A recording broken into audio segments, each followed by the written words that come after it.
Hello class, I'm working out of your Fundamentals of Math books 2.1, Writing Decimals. I'll be starting on page 54. On page 54 is a chart that would be good to take notes on.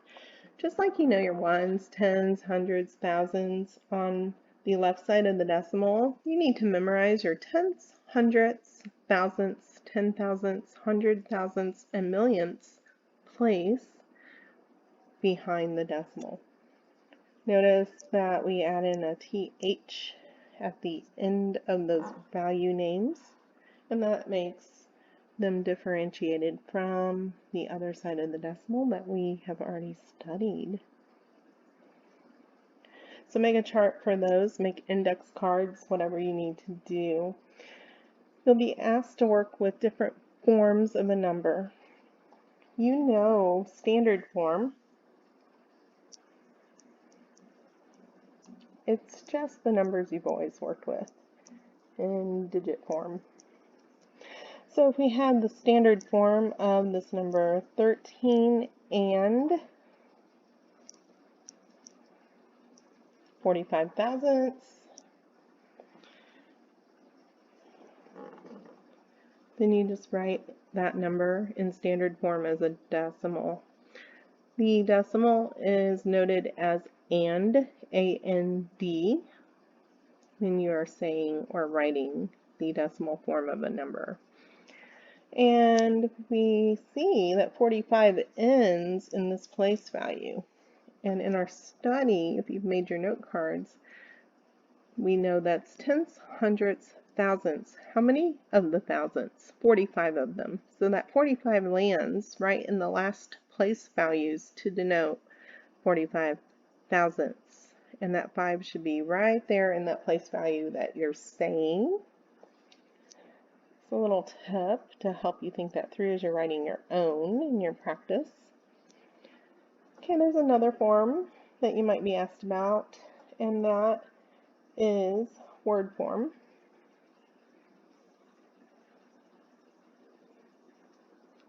We're going to actually write the numbers out in words. So this would be 13 and, from the decimal, 45. Where does it land in the decimal place value? The thousandths place from the chart. You say that, thousandths, with the TH at the end.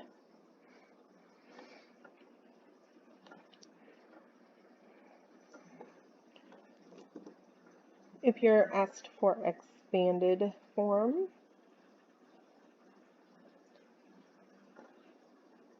we worked with this before actually. We're just adding in the decimal component. Let's think it through. Okay.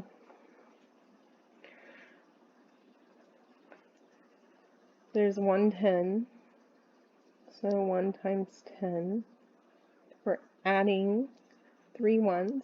3 times 1 in that place value. Now we're adding behind the decimal. My stylus makes it look more like a comma, so that is a decimal. We have 0/10. We can drop that out, but how many hundredths are there? 4 of them. So in decimal form, to denote hundreds, we're going to say 4 times 100th to show the value in that place. And so what do you suppose the thousandths will be? 5 times 1,000ths. And these place values match with the place values we're saying there's a value in the original number. So learn those decimals to denote place value. Look at what they look like, and you'll just take the value that's in that place and multiply by these decimals to denote that place value for expanded form. We'll go over more examples to think this through. If you are asked to write the standard form of a number, you're just going to write it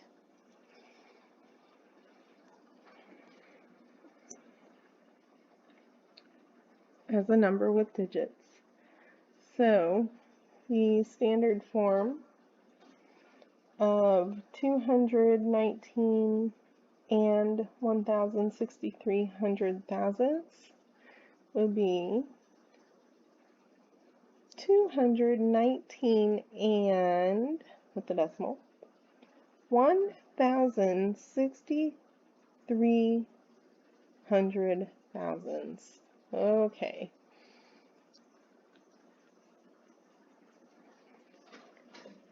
Hear that hundred thousandths on the end? If it helps to make underscores for tenths, hundredths, thousandths, 10,000ths, hundred thousandths, it'll show you all the places you need behind the decimal. And then we're hearing 1,063 hundred thousandths. Hundred thousandths at the end just tells you the place value. We hear 1,063. So that 1,063 needs to land in that last place value as a number. That means we're going to be putting a 0 in the tenths place that doesn't have a value. It's a placeholder. We're not annexing a 0. It is still part of the number. 1,063 hundred thousandths. Because that hundred thousandths is at the end of the place value we're working with. All right, in word form.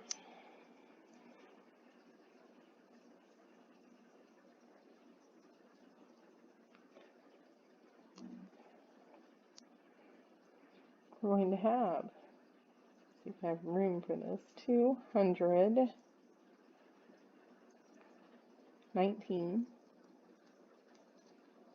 Might have to go on to the next line. And for our decimal, 1,000.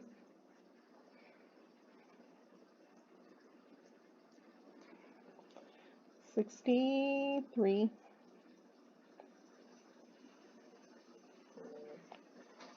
hundred thousandths. TH right there. So that's word form for this number. Okay, another form you might be asked to write is the expanded form with exponents. For the number,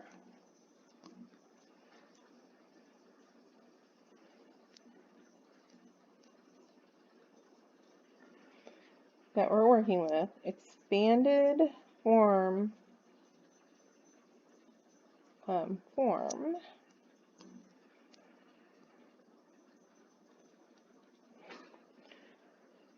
with exponents. Okay, we looked at these place values being labeled as 0.1, 0.01, 0.001, and so on, 0.0001, okay? That's expanded form, but expanded form with exponents looks like this. We're going to say the 2 is in the hundredths place. 2 times 10 to the second power. How come? 10 to the second power is 100. How much of a hundredths place value do we have? 2 of them. So it's 2 times 100 to denote the 200. Tens place, we have 1. So we're going to add 1 times 10 in the tens place. And then we have 9 in the ones place. We have 9 of them. And any base number to a 0 exponent, we've talked about this. We'll note to remember is 1. So it's 9 times 1 plus, okay, now we're behind the decimal. We're behind the decimal, it's part of a whole. It's part of a number. We're going to transfer to fractions to denote that number. There's no value in the tens place, so we're going to move on to 1 in the hundredths place. So 1 times a fraction of 10 to the second power. Look at this closely. Okay, 1, 2 place values. Let's do that again. 1, 2 place, I'm going to change my color. 1, 2 place values behind the decimal here. That's where that exponent comes from. Of a 2, we're denoting the 1 in the hundredths place in fraction form to show it's a decimal place value behind the decimal. 2 place values behind it matches with the 2 exponent in the denominator. Think that through. So if that's true, we'll move on to our next one. This has no value, so we're not going to denote it in exponential form. But the 6 has value, and it is 1, 2, 3, 4 place values behind the decimal. We need a fraction because it's a part of a whole, a decimal part, and we denote it in exponential form by saying 6 of them times the fraction 1 over 10 to the 1, 2, 3, 4th power, because it's in the 4th place value behind the decimal. It just matches. Change my color there. It's okay. No reason, just picked it up with my stylus. Okay. So remember that your exponent will match the place value behind the decimal in this expanded form with exponents. So think it through. What would the 3 look like? We're going to add it. It's going to be 3 times a fraction to denote that decimal. 1 over 10 to the something. 1, 2, 3, 4, 5 place values behind. So we need a 5 right there. And that is writing your decimal number in expanded form with exponents. Again, if you need to go back over this example just to think it through, that's okay. Okay, looking at equivalent decimals. If you're given decimals, stack them on your paper like this. Even if they're given in a line across, take some paper, just work with it. You'll be able to see your numbers a lot better if you stack them. Just a strategy to try.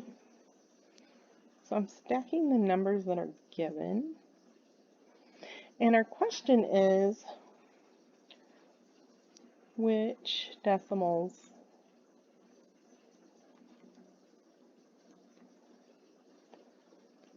are equivalent? The same. First of all, notice not all these decimals go out to the same place value behind the decimal. So it helps to annex a 0 here. Annex is a fancy word for adding on a 0 at the end. You're just putting a 0 there. We can put a 0 at the end. We cannot put a 0 before these numbers next to the decimal. That will change the value of your number. Putting a 0 at the end does not change the value of your number, but it gives you an extra place value holder so that you can compare more easily. You're looking for equivalent decimals. Let's go through this. Okay, 23 is the same in front of each decimal, so the number 23 does not change for these decimal comparisons. You're looking for the decimals that are equivalent. Okay, now in the next place value, we have 1, 0, 1, 0. Right away, either these are equivalent or these are equivalent because they have to be the same to be equivalent. And if that place value is different between the 1 and 0, it's not going to be equivalent as a number. So it's either the two starred ones or the two asterisk ones. Okay, so we're going to think that through. Let's look at our next place value. So with the starred ones, the red star, 23.107, 23.107, 0. Those look like they have the same value in each place value. But let's check our other ones just to be sure. The asterisk ones, 23.017, 0. 23.01, that's the same, but now the 7 and 0 are different in that place value. Those are not equivalent. So the starred ones seem to be the equivalent fraction based on the exact same decimal. Let's just jot them down to the side here to compare. This one is the exact same number. So we found our equivalent decimals. This one and this one are the same. Try this set over here. Let's do 25.10, 25.1, 25.01, 25.0101. First step, we look at 25. They're all the same in front of the decimal. Okay, but we don't have the same place value amounts behind the decimal. We can annex zeros.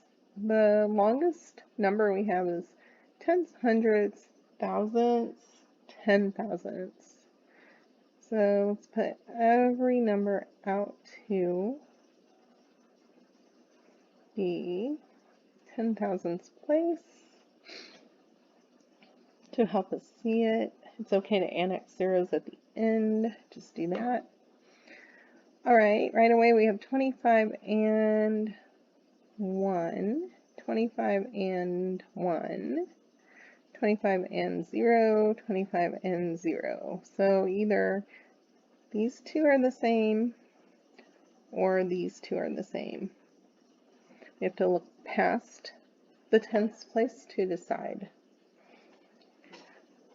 So looking at the asterisk ones, we have 25.1000, 25.1000. Those look the same. These starred ones, 25.0100, 25.0101.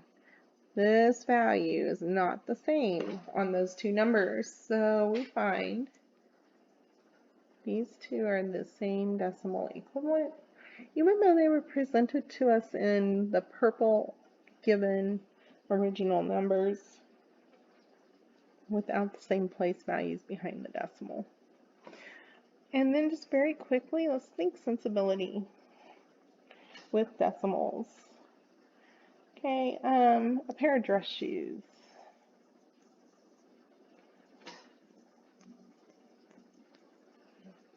Funny, that's there.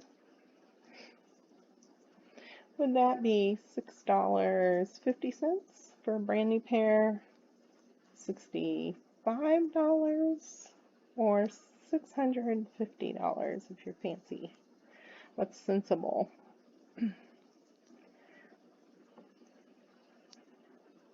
Probably $65 if you went to the store at the mall and bought a new pair of dress shoes.